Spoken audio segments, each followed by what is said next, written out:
Are you struggling with not knowing what to unlock when it comes to modules? Well, this video is here to help you guys out, so let's roll the intro and let's get straight into the list.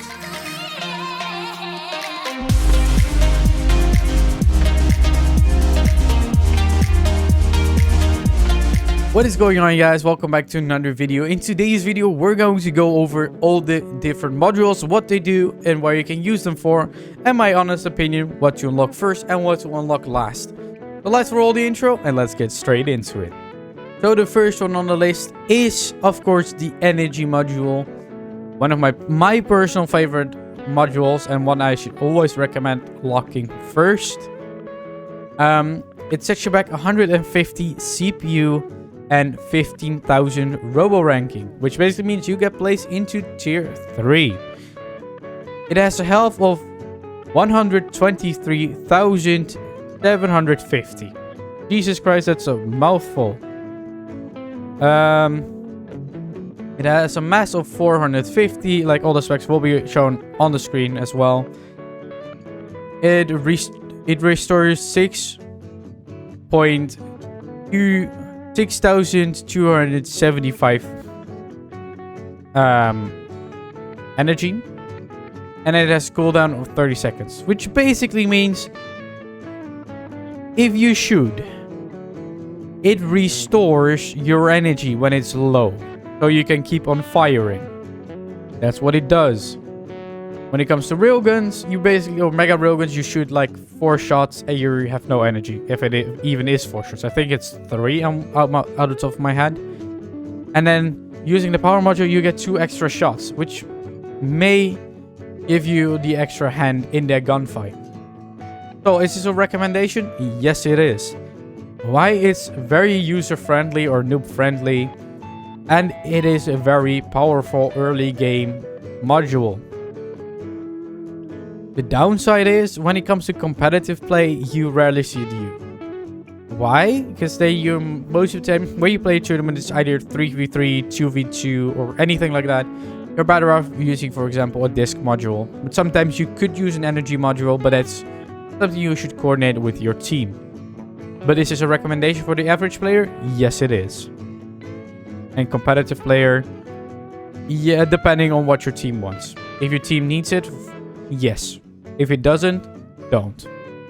Next one on the list is the disc shield module, which, if you place it, sets you back 205 CPU, robo ranking of 20.5 thousand, a health of 169,125. Jesus, I suck at these numbers. I really do. It has a cooldown of 30 seconds. What does a disc shield module do? Well, it basically says it in the name. It places a disc shield around shield in front of you, which basically gives you the opportunity to heal up or stay safe for X amount of period of time. This particular module, I don't know how long the duration exactly is. I forgot to check it out. But for the smart people in here, please let it know in the comments. I will pin the comment. This shield, if you place it in front of you, everything that shoots at the shield it just disappears, basically. It gets shot into the shield. You don't take damage. The shield doesn't disappear faster or slower when it gets hit. It just has a certain time when it's there. I think it's around 20 seconds, 10-20 seconds, if I'm correct. This is a recommendation, definitely for comp players. For the average players, could be useful, but I think you're better off with the energy module, except if you have a squad or a platoon which you play with. It could be very useful, and it could win you the gunfights, especially if people are low and you just pop down the shield and heal your friends and they don't die because of that shield. So yeah, kind of a recommendation. Next one on the list is the EMP module, which sets you back 175 CPU. It has a robo ranking of 17.5 thousand, and while placing it, it places you into tier 3. It has a health of 100,000, 144,375. One day I will get these numbers right. And it has a cooldown of 30 seconds. What does an EMP do? It basically, like it said, it uses an area, a round area, and it blasts an EMP. Everything within that area is basically locked from controlling. You're stuck there for a couple seconds and you can't do anything. You're basically just sitting ducks. Is this a recommendation? No and yes. Yes for the average players. No for the tournament guys on the race. Why? This EMP is very useful if you know how to use it. But why, Devu, don't you say it for the tournament guys then? Well, very easily said. The main bot which uses this the most, as far as I've seen, are Tesla bots. Why Tesla bots? Teslas are melee vehicles, which means they have to ram people. EMP takes out all the controls. You can't shoot, you can't walk, you're sitting duck. Easy kill for the Teslas. So, in tournaments, if somebody uses EMP, you know that. You prepare for it. It maybe hits you once, but that's it. Nobody else.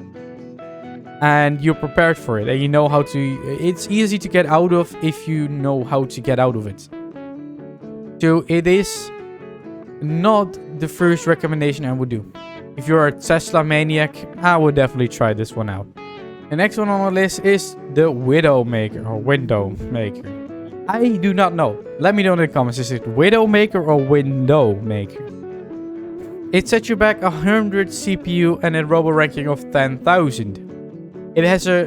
While placing this thing, it sets you back to tier 3.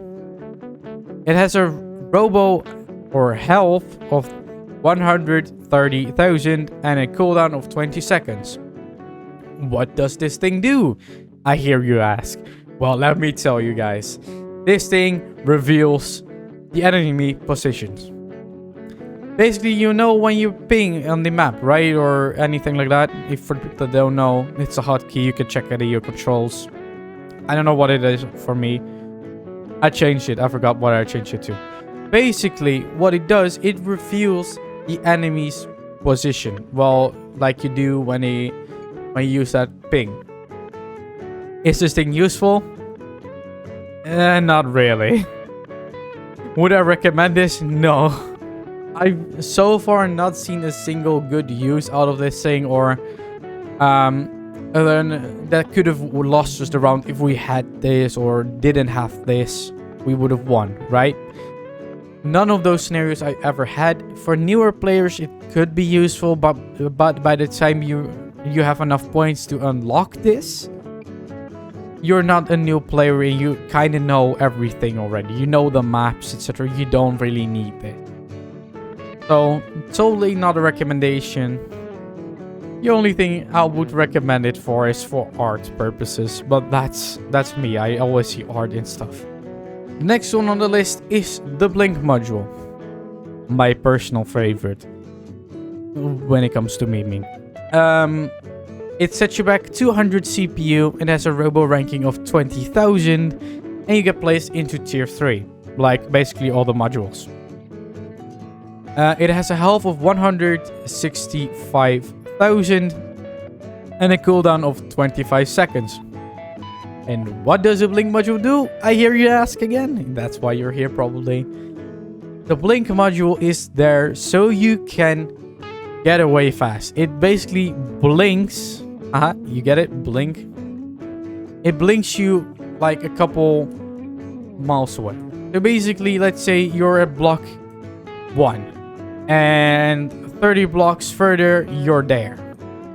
Just by a press of a button. Well, basically, that's what the Blink module does. It teleports you basically away from a certain position to, for example, a safer area. Is this useful? Yes, it is. Especially, for example, Tesla players that need to get out of somewhere fast. Or if you're a bot that's very fragile, like a glass cannon type bot, you want to get out as fast as you can, or you just want to rush into the enemies, a Blink module could be very useful. So, For the average player, I would definitely recommend looking into this blink module and see if it is something for you and for your playstyle. For the competitive players, like most of the things on this list, you should consider with your team. And if you do not have a team and you're willing to go competitive teams, to play tournaments, etc., try out everything, see what fits you the most, and advertise yourself with that particular module. Like say, well, I'm very good when it comes to blink modules or disc shield modules. I prefer those over these because I'm better with that. And always give a shout out for me telling you what it is, of course, because you know what it is. So yes, it is a recommendation for everybody to try it out if you haven't tried it out. And the last one on my list is the Ghost module. The Ghost module sets you back a whopping 230 CPU. It has a robo ranking of 23,000, and when placed, you get placed into tier 3. And you like my shirt? It has a health of 189,750. It consumes 810 energy per second, and the cooldown is 10 seconds. What do I mean with energy consumption? Well, this module is not like any other, well, it is like any other module, they all use energy, except the energy module. What does it do? It basically gives you a cloak, which is not like Harry Potter when he puts on the mantle, right? And he's just invisible. Basically, that's what a Ghost module does. However, if you have a good PC, which I reckon most of you guys have, turning your graphics up to, wait, let me quickly check in my settings, to fantastic, you can easily spot people in a Ghost module. Because it is kind of blurry then. It's a very easy spot. But basically, every time you get in a cloak, you use energy per second. So your energy slowly drains how longer you're in the cloak. Why is that a good thing or a bad thing? Well, if you're long in a cloak, you can do less damage. If you're short in a cloak, you may get compromised, but you do more damage when you're at the opponent. You have a cooldown for 20 seconds, so if the cloak gets disabled or anything like that, you have to wait 10 seconds before being able to go back in it. This is not really a recommendation for me, especially because what I just said, it's very easily to spot if you have a half-decent PC that can run graphics. But when you use it in a Tesla, it's a different story. It's a very good thing for Tesla players. But then again, if you have people like me with a 7.1 surround sound headset and a very overkill setup, there's basically no way you can sneak up on somebody like that. So it's not a recommendation, but it's definitely worth a try, especially for your Tesla mains out there. Tesla, Ghost module, EMP. Try it out. And Blink, of course. 3 modules. Yeah, you can't have 3 modules. Either Ghost, Blink, or Ghost, EMP. Try it out. And let me know in the comments. Did it work out for you? Yes or no? And why it did and why it didn't. So, for the average players, not recommended. Tournament players, not recommended. Only for Tesla players, I kind of recommend it. So guys, that's going to do it for today's video. I hope you enjoyed. If you did, make sure to like, comment, subscribe, and share it with your friends. That good stuff helps out me, helps out the channel, and most importantly, shows me that you guys like this tutorial series. And do be sure to check out the description and press the multi-link, which I'm so very proud of. Which basically gives you the opportunity to either donate for me, do more stuff, hire an editor, or make custom things for my channel, or just follow me on my other social media like TikTok, Twitch, or my other YouTube channels, which are all in that particular multi-link. So it would be nice if you guys checked it out and shared it with your friends, or just shared it around for me. And thank you guys once again, and thank you guys for the people that are helping my channel grow and helping me promote my channel. So with that little special thanks out of the way, I hope we see you guys in the next video. See you guys. Peace out.